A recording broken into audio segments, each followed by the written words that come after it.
بسم اللہ الرحمن الرحیم۔ السلام علیکم میرے پیارے پاکستانیوں، آج میرے والد عمر فاروق ڈار کی غیر قانونی قید کو 27 روز گزر چکے ہیں۔ 27 روز سے وہ سیالکوٹ سینٹرل جیل کی چکی میں پس رہے ہیں۔ یہ قید کسی جرم کی وجہ سے نہیں ہے، بلکہ صرف اور صرف عمران خان سے وفاداری کی وجہ سے ہے۔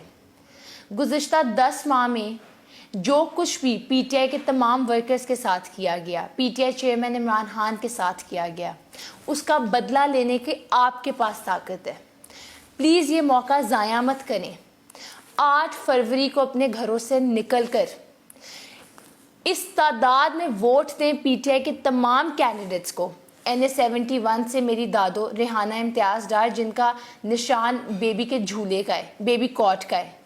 PP-46 سے میری والدہ روبہ عمر ڈار، جن کا نشان کوکونٹ کا ہے، اور PP-47 سے مہک کاشف، جن کا نشان گھڑیال کا ہے۔ ان کو نکل کے ووٹ کریں اور پورے پاکستان میں تمام پی ٹی آئی کینڈیڈیٹس کو ووٹ کریں اور اس ظلم کا بدلہ اپنے ووٹ سے لیں۔ شکریہ۔